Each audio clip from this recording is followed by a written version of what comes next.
It's the final day of July, and while the calendar says summer's still here for Celtic fans, the heat of European football is already starting to rise. August is knocking on the door, and with it comes one of the most pivotal moments of the early season, the UEFA Champions League playoff draw.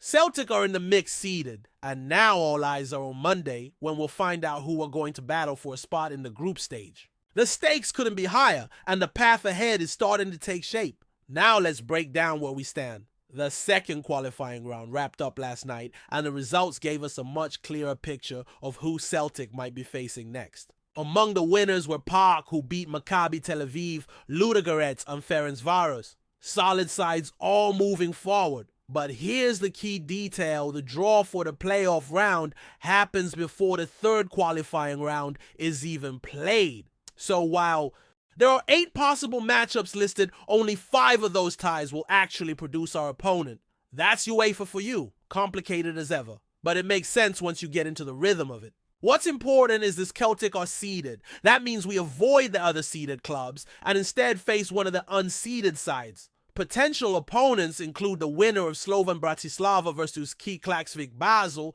who are already through, the winner of Qarabağ versus Shkendija, the winner of Dynamo Kiev versus Pafos and Sturm Graz, who, like Basel, are already confirmed for the playoff round. So that's our pool. That's the battlefield. Naturally, the first question every Celtic fan is asking: who do we want? Who's the ideal draw? And this is where it gets tricky. In a perfect world, you'd probably be hoping for Shkendija to come through. No disrespect, but that tie looks like the most favorable on paper. But if Qarabağ makes it, the dynamic changes entirely. Suddenly, you're talking about a battle-hardened side with European pedigree and long trips to Azerbaijan. Not exactly a walk in the park. Let's look at this from the UEFA coefficient perspective. Slovan Bratislava ranks as one of the toughest potential opponents. They were in the Champions League group stage last season, and while we did beat them 5-1 at Celtic Park in the past, you can't underestimate their experience at this level. Another name that jumps off the list is Sturm Graz. They too made the Champions League group stage last season and picked up 6 points. Not quite the 12 Celtic managed, but certainly respectable, and they're not to be taken lightly. On the other hand, the rest of the potential matchups look, let's say, a bit more welcoming. Klaksvik, for instance, crashed out of the Conference League in qualifying last year. Basel, well, they've been underwhelming. Also out early in Europe last season, and worth noting their squad includes familiar names like Xherdan Shaqiri and Albion Ajedi. Interestingly, Andre Bache, a player Celtic were linked with recently, has just agreed to join Basel. So yeah, it almost feels like fate is aligning for a Celtic versus Basel tie, doesn't it? Moving on. Qarabağ had a rough time in Europe last season, finishing dead last in the Europa League standings. Dynamo Kiev slightly better but still near the bottom, and Shkendija. They were bounced in the first round of Conference League qualifying, literally as low as it gets in terms of continental competition. Meanwhile, PAOK had a decent campaign, making it to the last 16 in the Conference League, which is not bad at all for a club that's only been around for just over a decade. So when you zoom out and take all that into account, the teams that stick out as the toughest potential ties for Celtic are Basel and Sturm Graz, probably followed by Slovan Bratislava and Qarabağ, depending on how the third round shakes out. But here's the reality: there are no easy games at this stage. Every one of these clubs is a champion in their own country.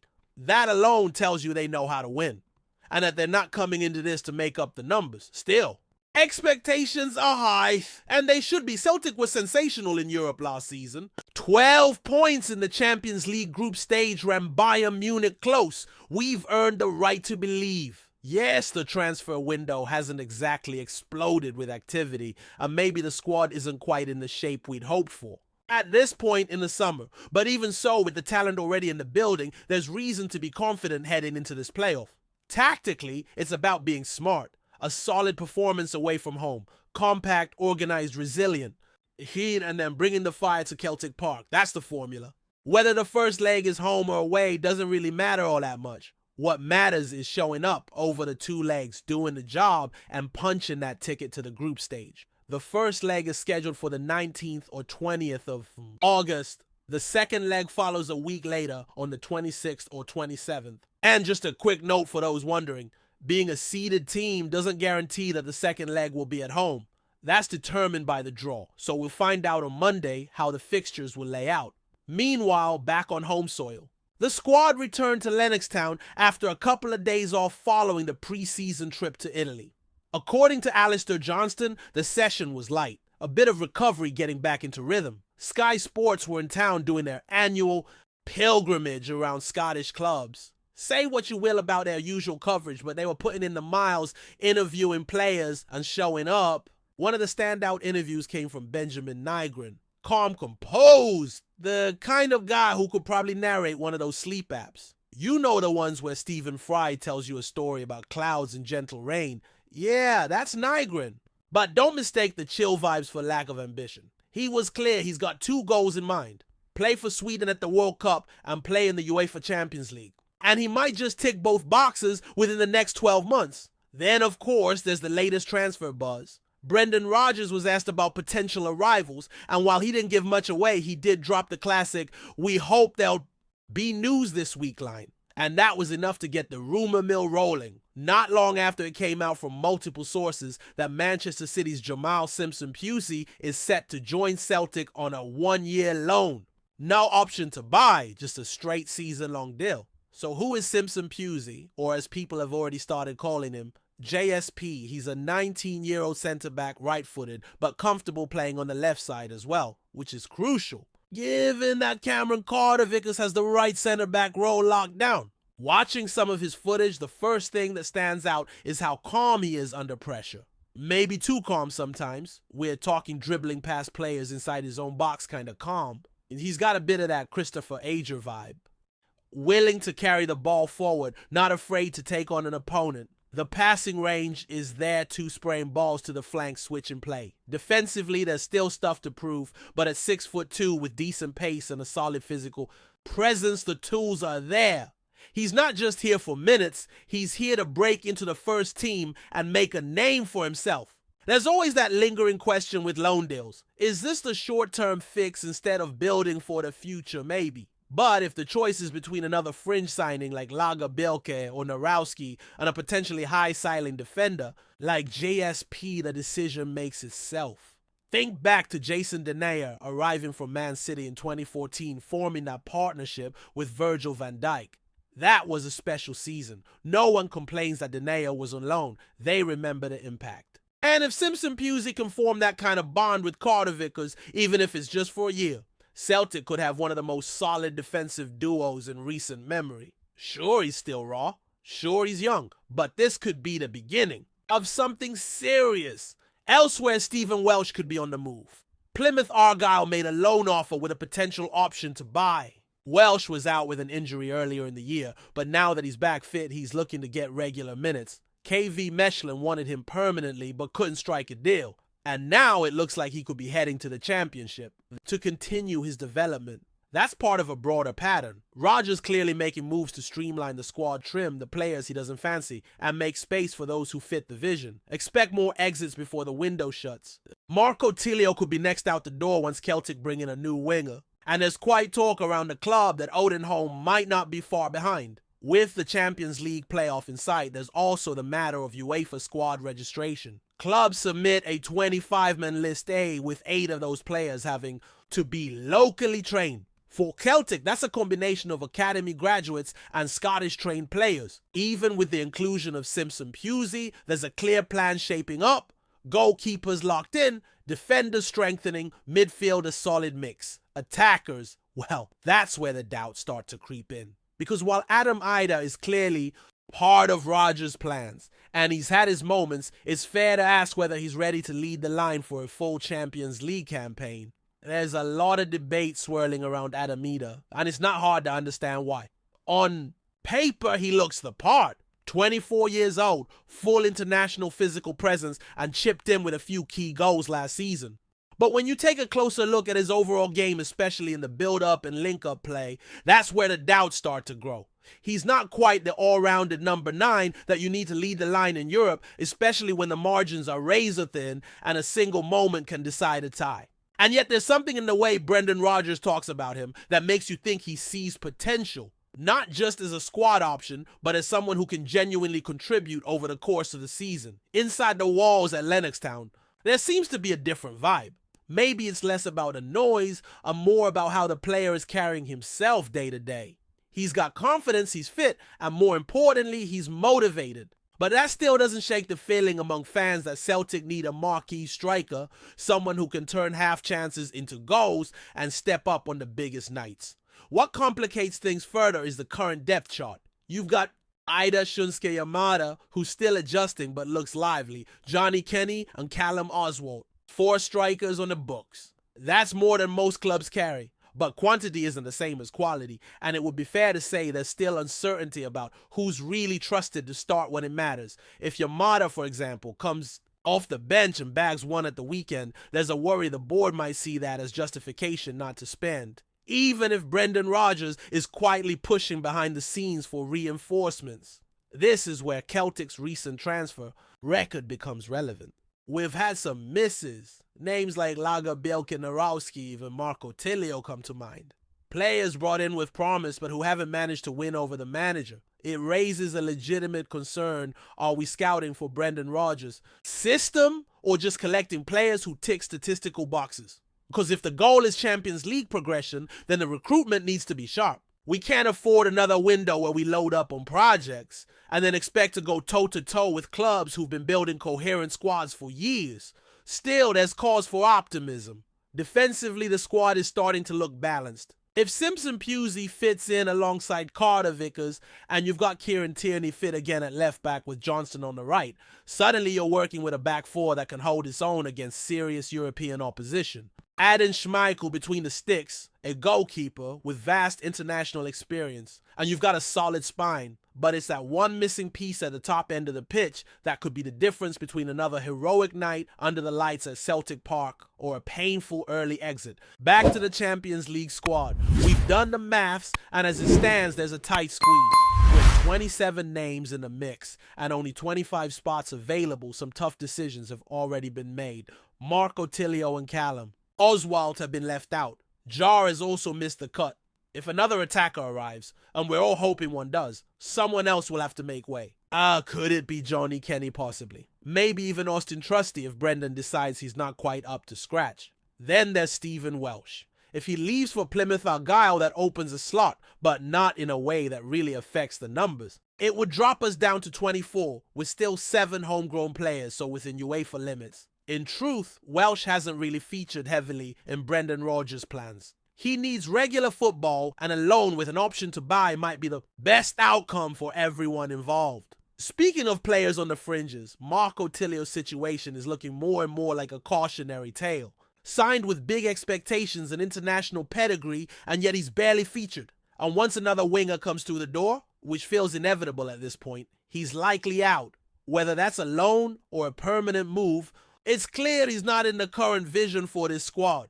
Same story with a few others if we're being honest. One player who does still seem to be on the rise is Benjamin Nygren.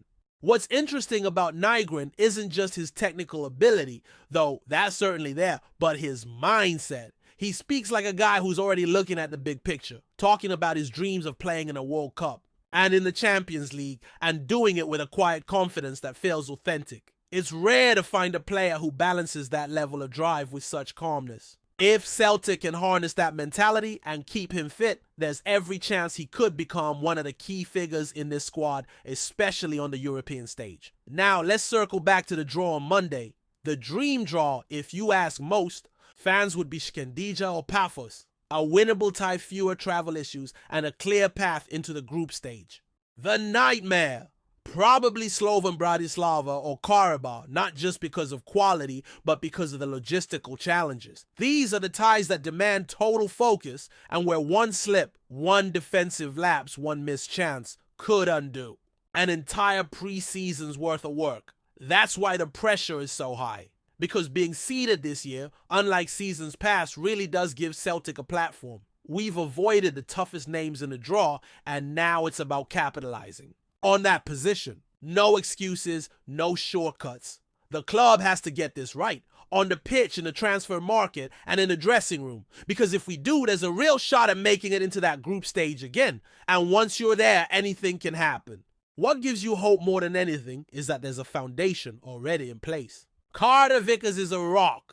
McGregor, as always, leads with class and composure. Hitati, when on form, is one of the most technically gifted midfielders in Scotland. You've got flair in players like Yang and Yamada, and grit in guys like Negron and Bernardo.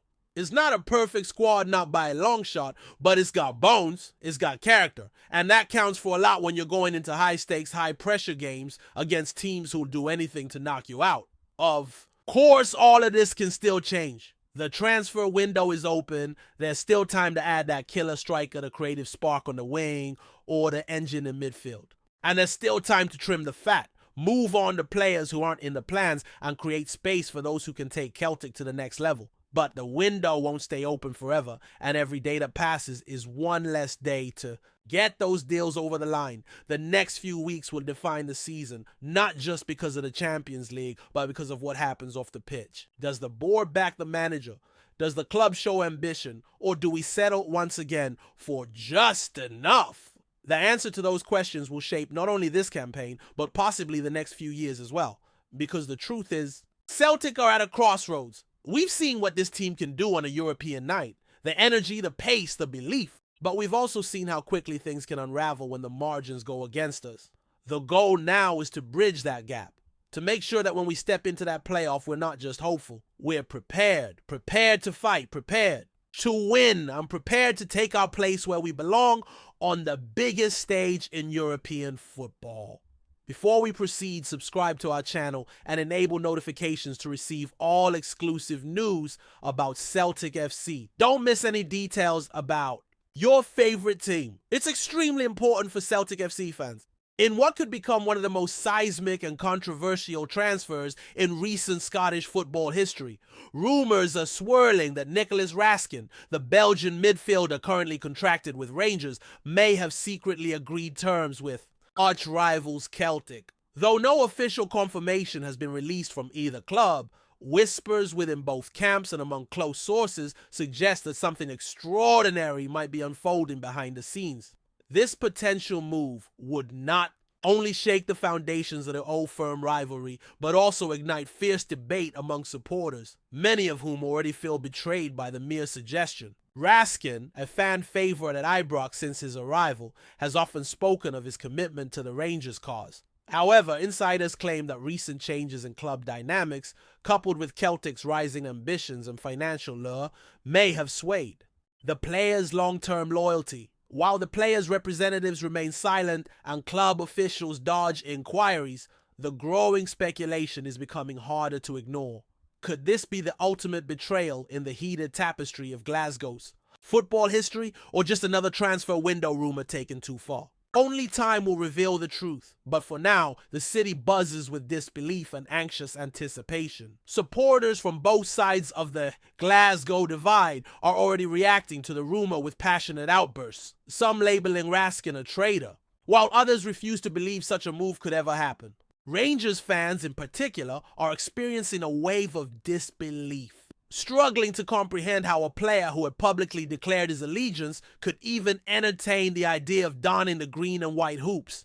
Many loyal followers have taken to social media, demanding answers and questioning the leadership at Ibrox. Could this be an indicator of deeper unrest within the Rangers squad or management? Some pundits suggest that dressing room tensions, unmet promises, or even contract disputes may have driven Raskin to look across the city for a fresh start.